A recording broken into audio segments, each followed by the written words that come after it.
कर्नाटक राज्य आरक्षण महासंघाच्या वतीने आरक्षण रोस्टर पद्धतीच्या विरोधात 24 मार्च रोजी बेंगळूर येथील फ्रीडम पार्कमध्ये भव्य आंदोलन आयोजित करण्यात आले आहे, अशी माहिती संघटनेचे नेते रवी पुजारी यांनी दिली। शुक्रवारी बेळगाव येथे झालेल्या पत्रकार परिषदेत ते बोलत होते।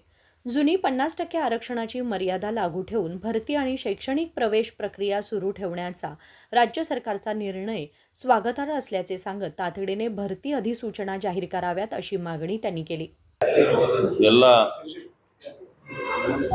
ಪತ್ರಿಕಾ ಮಾಧ್ಯಮದವರು ಹಾಗೂ ಎಲೆಕ್ಟ್ರಾನಿಕ್ ಮಾಧ್ಯಮದ ಎಲ್ಲ ಮಿತ್ರರಿಗೆ ನಮ್ಮ ಕರ್ನಾಟಕ ರಾಜ್ಯ ಮೀಸಲಾತಿ ಸಂರಕ್ಷಣಾ ಒಕ್ಕೂಟ ಹಾಗೂ ಭೋವಿ ಸಮಾಜದಿಂದ ತಮ್ಮೆಲ್ಲರಿಗೂ ಸ್ವಾಗತವನ್ನು ಬಯಸುತ್ತಾ, ಕರ್ನಾಟಕ ರಾಜ್ಯ ಮೀಸಲಾತಿ ಸಂರಕ್ಷಣಾ ಒಕ್ಕೂಟ ಭೋವಿ, ಕೊರಚ, ಕೊರ್ಮ, ಲಂಬಾಣಿ, ಅಲೆಮಾರಿ, ಇತರೆ ಸೂಕ್ಷ್ಮ 59 ಜಾತಿಗಳು ಹಾಗೂ ಬಲಗೈ ಸಮುದಾಯದವರು ಕೂಡ ಇವತ್ತು ಕರ್ನಾಟಕ ರಾಜ್ಯ ಜಾರಿಗೆ ತರಲು ಹೊರಟಿರುವ ಒಳ ಮೀಸಲಾತಿ ವಿಧೇಯಕವನ್ನು ವಿರೋಧಿಸಿ ಇದೇ ದಿನಾಂಕ 24/3/2026ರಂದು ಬೆಂಗಳೂರಿನಲ್ಲಿ ಬೆಂಗಳೂರು ಚಲೋ ಎಂಬ ಬೃಹತ್ ಪ್ರತಿಭಟನಾ ಸಮಾವೇಶವನ್ನು ಹಮ್ಮಿಕೊಂಡಿದ್ದೇವೆ। ತಮಗೆಲ್ಲರಿಗೂ ಗೊತ್ತಿರುವ ಹಾಗೆ ಈಗ ರಾಜ್ಯದಲ್ಲಿ ಏನು ಒಳ ಮೀಸಲಾತಿ ಕುರಿತು ಅನೇಕ ಗೊಂದಲಗಳು ದಿನಾಲೂ ತಾವು ಪತ್ರಿಕೆಗಳಲ್ಲಿ ತಾವೆಲ್ಲ ನೋಡ್ತಾ ಇದ್ದೀರಿ, ಬರಿತಾ ಇದ್ದೀರಿ, ಕೇಳ್ತಾ ಇದ್ದೀರಿ। ಇವತ್ತು ನಾಗಮೋಹನ್ ದಾಸ್ ಅವರು ಒಂದು ವರದಿಯನ್ನು ಸರ್ಕಾರಕ್ಕೆ ಕೊಡ್ತಾರೆ। ಸುಪ್ರೀಂ ಕೋರ್ಟ್ನ ನಿರ್ದೇಶನಗಳನ್ನು ಗಾಳಿಗೆ ತೂರಿ ವಾಸ್ತವಿಕ ಸತ್ಯಾಂಶಗಳನ್ನು ಅಂಕಿ ಸಂಖ್ಯೆಗಳನ್ನು ಮರೆಮಾಚಿ ಕೆಲವು ಪಟ್ಟಭದ್ರ ಹಿತಾಸಕ್ತಿಗಳ ಒತ್ತಡಕ್ಕೆ ಮಣಿದು ನಾಗಮೋಹನ್ ದಾಸ್ ಅವರು ಒಂದು ವರದಿಯನ್ನು ಸರ್ಕಾರಕ್ಕೆ ಸಲ್ಲಿಸಿದ್ದಾರೆ। ರಾಜ್ಯ ಸರ್ಕಾರವು ಇವತ್ತು ಅದರಲ್ಲಿರ್ತಕ್ಕಂಥ ನ್ಯೂನತೆಗಳನ್ನು, ತಾಂತ್ರಿಕ ದೋಷಗಳನ್ನು ಪರಿಗಣಿಸದೆ ಅದ್ರ ಬಗ್ಗೆ ತಜ್ಞರ ಸಲಹೆಯನ್ನು ಪಡೆಯದೆ ಇವತ್ತು ಯಾವ ಕಡೆ ಒತ್ತಡ ಬರುತ್ತೆ ಆ ಕಡೆ ಜಾಸ್ತಿ ಬಾಗಿ ಇವತ್ತು ಅವರು ಒಂದು ಮೀಸಲಾತಿಯನ್ನು 6-6-5 ಅಂತ ಒಂದು ಮೀಸಲಾತಿಯನ್ನು ಮಾಡಿದ್ರು। ಅದು ರಾಜ್ಯಪಾಲರ ಅಂಗಳಕ್ಕೂ ಕೂಡ ಹೋಗಿ ಅಂಕಿತ ಕೂಡ ಆಗಿದೆ। ಆದರೆ ರೋಸ್ಟರ್ ಬಿಂದುವಿನಲ್ಲಿ ಇರ್ತಕ್ಕಂಥ ನ್ಯೂನತೆಗಳು, ಉದಾಹರಣೆಗೆ ಮೊನ್ನೆ ಕರ್ನಾಟಕ ಕೃಷಿ ವಿಶ್ವವಿದ್ಯಾಲಯ ಧಾರವಾಡದಲ್ಲಿ ಒಂದು ನೋಟಿಫಿಕೇಶನ್ ಆಗಿತ್ತು। ಅಲ್ಲಿ SCಗೆ 9 ಹುದ್ದೆಗಳಿದ್ದು 9 ಹುದ್ದೆಗಳು ಕೂಡ ಪ್ರವರ್ಗ ಎಕ್ಕೆ ಬಂದು, ಪ್ರವರ್ಗ ಬಿ ಮತ್ತು ಸಿಗೆ ಒಂದೇ ಒಂದು ಹುದ್ದೆಗಳು ಕೂಡ ಅಲ್ಲಿ ಬರಲಿಲ್ಲ। ನೋಟಿಫಿಕೇಶನ್ನಲ್ಲೇ ಇದೆ ಪ್ರವರ್ಗ ಎ ಅಂತ। ಈ ರೀತಿ ಅನೇಕ ಈಗ ಏನು ಇನ್ಸ್ಟಿಟ್ಯೂಷನ್ಗಳಿದಾವೆ ಕರ್ನಾಟಕ ತುಂಬ, ಬಹಳ ಕಡೆ ಈಗ ನೋಟಿಫಿಕೇಶನ್ ಆದಲ್ಲಿ SC ಅಂತ ಬಂದ ತಕ್ಷಣ ಪ್ರವರ್ಗ ಎ ಅಂತ ಬರುತ್ತೆ।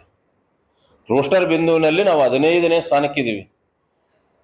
ಜನರಲ್ನವರಿಗೆ 2 ಸಲ 3 ಸಲ ಅವಕಾಶ ಸಿಕ್ಕ ನಂತರ ನಮಗೆ ಬಿ ಮತ್ತು ಸಿಗೆ ಅವಕಾಶ ಸಿಗ್ತಕ್ಕಂಥ ವ್ಯವಸ್ಥೆ ರೋಸ್ಟರ್ ಬಿಂದುವಿನಲ್ಲಿದೆ। ಕಾರಣ ಆ ರೋಸ್ಟರ್ ಬಿಂದುಗಳನ್ನ ಪರಿಷ್ಕರಣೆ ಮಾಡಬೇಕು। ಯಾವುದೇ ಕಾರಣಕ್ಕೂ ನೀವು ಈಗೇನು ತಾವು ಮಾಡ್ಲಿಕ್ಕೆ ಹೊರಟಿರುವ ಒಳ ಮೀಸಲಾತಿ ಪ್ರಕಾರ ಯಾವುದೇ ಹುದ್ದೆಗಳನ್ನ ಭರ್ತಿ ಮಾಡೋ ಹಾಗಿಲ್ಲ। ಕಳೆದ ಏನು ಕ್ಯಾಬಿನೆಟ್ನಲ್ಲಿ ಒಂದು ತೀರ್ಮಾನ ಆಯಿತು, ಏನು ಧಾರವಾಡದಲ್ಲಿ ಏನು ಸ್ಟ್ರೈಕ್ ಆಯಿತು, ಹುದ್ದೆಗಳನ್ನ ಭರ್ತಿ ಮಾಡಬೇಕು ಖಾಲಿ ಹುದ್ದೆಗಳನ್ನ ಅಂತಂದು ವಿದ್ಯಾರ್ಥಿಗಳೆಲ್ಲ ಸ್ಟ್ರೈಕ್ ಮಾಡಿದಾಗ ತಾವುಗಳು ಒಂದು ಕ್ಯಾಬಿನೆಟ್ನಲ್ಲಿ ಒಂದು ಸರ್ಕಾರದವರು ನಿರ್ಧಾರ ತಗೊಂಡಿದ್ದಾರೆ। ಈಗ ಹಳೆಯ ಮೀಸಲಾತಿ ಏನಿತ್ತು ಅದ್ರ ಪ್ರಕಾರನೇ 36,000 ಹುದ್ದೆಗಳನ್ನ ಈಗ ತಾವು ಭರ್ತಿ ಮಾಡ್ಕೊಳ್ಳಿಕ್ಕೆ ಕ್ಯಾಬಿನೆಟ್ ಅಲ್ಲಿ ತೀರ್ಮಾನ ಮಾಡಿದರೆ ನಾವು ಅದನ್ನ ಸ್ವಾಗತ ಮಾಡ್ತೀವಿ। ಆದ್ರೆ ಮುಂದಿನ ದಿನಗಳಲ್ಲಿ ತಾವು ಯಾವುದೇ ಕಾರಣಕ್ಕೂ ಈ ಒಳ ಮೀಸಲಾತಿ ಪ್ರಕಾರ ಯಾವುದೇ ಹುದ್ದೆಗಳನ್ನು ಭರ್ತಿ ಮಾಡುವಾಗಿಲ್ಲ। ಇಲ್ಲಿ ತಾವು ಮಾಡಿರುವ ಈಗ ರೋಸ್ಟರ್ ಬಿಂದುವಿನಲ್ಲಿ ಉಳಿದ ಎಲ್ಲ 59 ಏನು 63 ಜಾತಿಗಳಿದಾವು, ಈಗ ಅತಿ ಸೂಕ್ಷ್ಮ ಜಾತಿಗಳಿದಾವೆ, ಅವ್ರಿಗೆ ಮನೆನೂ ಇಲ್ಲ, ಇರ್ಲಿಕ್ಕೆ ಜಗನೂ ಇಲ್ಲ, ಅಲ್ಲಿ ಇಲ್ಲಿ ಊರ ಹೊರಗೆ ಗಟರ್ ದಂಡಿ ಮೇಲೆ ಎಲ್ಲ ಗುಡ್ಸ್ಲಾಕೊಂಡು ತಾವೆಲ್ಲ ನೋಡ್ತಿರ್ತೀರಿ, ಪತ್ರಿಕಾ ಮಾಧ್ಯಮದವರಿಗೆ ತಮ್ಗೆಲ್ಲ ಗಮನಿಸ್ತೀರಿ। ಕೊರಚರು ಸಣ್ಣ ಸಣ್ಣ ಸಮುದಾಯಗಳಿದಾವೆ, ಅವರೆಲ್ಲ ಬಹಳ ಹೀನಾಯ ಪರಿಸ್ಥಿತಿ ಒಳಗಿದಾರ। ಈಗ ಅವ್ರನ್ನ ಈಗ ನಮ್ಮ 3ನೇ ಗುಂಪಲ್ಲಿ ಸಿ ಗ್ರೂಪ್ನಲ್ಲಿ ತಂದು ಹಾಕಿದಾರೆ। ಈಗ ಅವರು ನಮ್ಮೆಲ್ಲರಿಗಿಂತ ಕೆಟ್ಟ ಪರಿಸ್ಥಿತಿಯಲ್ಲಿ ಈಗ ಅಲೆಮಾರಿಗಳು, ಸಣ್ಣ ಪುಟ್ಟ ಸೂಕ್ಷ್ಮ ಜಾತಿಗಳಿದ್ದಾರೆ, ಅವ್ರಿಗಂತೂ ಘೋರ ಅನ್ಯಾಯ ಆಗಿದೆ।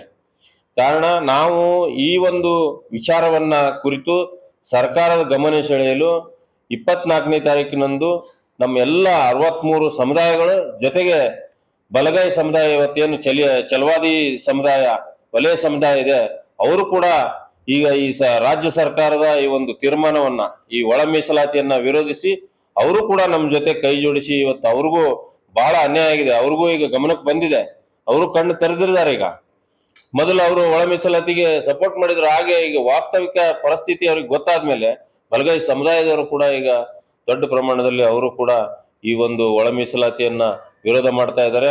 ಅದೇ ರೀತಿ ಏನು ಮೊದಲು ಹಿಂದಿನ ಒಂದು ಸರ್ಕಾರದಲ್ಲಿ ಒಂದು ಮೀಸಲಾತಿಯನ್ನ ಹೆಚ್ಚಿಗೆ ಮಾಡಿದ್ದು 7% ಹಾಗೂ 17% ಮಾಡಿದ್ರು. SC 17, ST 7% ಮಾಡಿದ್ರು. ಅದನ್ನ ಆದಷ್ಟು ಬೇಗನೆ ಶೆಡ್ಯೂಲ್ 9ಗೆ ಸೇರಿಸ್ಬೇಕು. ಮತ್ತೆ ಇನ್ನು ಮುಂದೆ ತಾವು ಯಾವುದೇ ಈಗ ನೋಟಿಫಿಕೇಶನ್ ಮಾಡಲಿ, ಶಾಲಾ ಕಾಲೇಜುಗಳಲ್ಲಿ ಈಗ ವಿದ್ಯಾರ್ಥಿಗಳ ವಿದ್ಯಾಭ್ಯಾಸಕ್ಕೆ ಏನು ತಾವು ರೋಸ್ಟರ್ ಅನ್ನು ಮಾಡ್ತೀರಿ ಅದನ್ನ ಹಳೆ ಪದ್ಧತಿ ಪ್ರಕಾರನೇ ಮಾಡಬೇಕು. ಯಾವುದೇ ಕಾರಣಕ್ಕೂ ಕೂಡ ನೀವು ಒಳ ಮೀಸಲಾತಿ ಪ್ರಕಾರ ತಾವು ಮಾಡಬಾರ್ದು ಅಂತಂದು ನಾವು ಈ ಮೂಲಕ ತಮ್ಮ ಪತ್ರಿಕಾ ಮಾಧ್ಯಮದ ಮೂಲಕ ಸರ್ಕಾರಕ್ಕೆ ಒಂದು ಮನವಿಯನ್ನು ಮಾಡ್ಕೋತೀವಿ, ಎಚ್ಚರಿಕೆಯನ್ನು ಕೊಡ್ತಾ ಇದ್ದೀವಿ. ಈ ಕುರಿತು ತಾವು ಅಕಸ್ಮಾತ್ ಇದನ್ನ ಏನಾದ್ರು ಜಾರಿಗೆ ಮಾಡಿ ಹೊರಟಲ್ಲಿ ತಾವು ಒಂದು ಸಮುದಾಯಕ್ಕೆ ಒಳ್ಳೇದ್ ಮಾಡಕ್ ಹೋಗಿ ಇಡೀ ಎಲ್ಲ ಏನು 69 ಜಾತಿ 63 ಜಾತಿಗಳು ಮತ್ತು ಬಲಗೈ ಸಂಬಂಧಿತ ಜಾತಿಗಳು ಎಲ್ಲ ಜಾತಿಗಳನ್ನ ವಿರೋಧವನ್ನ ತಾವು ಕಟ್ಕೋಬೇಕಾಗುತ್ತೆ. ಮುಂದಿನ ದಿನಮಾನಗಳಲ್ಲಿ ಇದರಿಂದ ತಮ್ಮ ಸರ್ಕಾರಕ್ಕೆ ಕೂಡ ದೊಡ್ಡ ಮಟ್ಟದ ನಷ್ಟ ಆಗೋದ್ರಲ್ಲಿ ಯಾವುದೇ ಸಂಶಯ ಇಲ್ಲ. ಇದನ್ನೆಲ್ಲ ಗಮನದಲ್ಲಿ ಇಟ್ಕೊಂಡು ಮುಖ್ಯಮಂತ್ರಿಗಳು, ಉಪಮುಖ್ಯಮಂತ್ರಿಗಳು, ಸರ್ಕಾರದಲ್ಲಿ ಯಾರ್ಯಾರು ಸಚಿವರುಗಳು ಇದ್ದಾರೆ, ಸಂಬಂಧಪಟ್ಟ ಇಲಾಖೆ ಸಚಿವರುಗಳು ತಾವು ಎಚ್ಚೆತ್ಕೊಂಡು ಆದಷ್ಟು ಬೇಗನೆ ಈ ರೋಸ್ಟರ್ ಬಿಂದುವನ್ನ ಎಲ್ಲವನ್ನು ಪರಿಷ್ಕರಣೆ ಮಾಡಬೇಕು. ಹಳೆ ಮೀಸಲಾತಿ ಪದ್ಧತಿ ಪ್ರಕಾರನೇ ತಾವೆಲ್ಲ ಹುದ್ದೆಗಳನ್ನ ಭರ್ತಿ ಮಾಡ್ಕೋಬೇಕು ಅಂತ ತಮ್ಮಲ್ಲಿ ಈ ಮೂಲಕ, ತಮ್ಮ ಮಾಧ್ಯಮದ ಮೂಲಕ ಅವ್ರಿಗೆಲ್ಲರನ್ನು ಮನವಿ ಮಾಡಿಕೊಡ್ತಾ ಇದ್ದೀವಿ. ಧನ್ಯವಾದಗಳು. या पत्रकार परिषदेला राजेश पवार, KS ममदापुरे, विठ्ठल वडर, अविनाश खानापुरे आणि राजू वडर उपस्थित होते. राजेकर हिरेमठ, KMM मराठी, बेळगाव.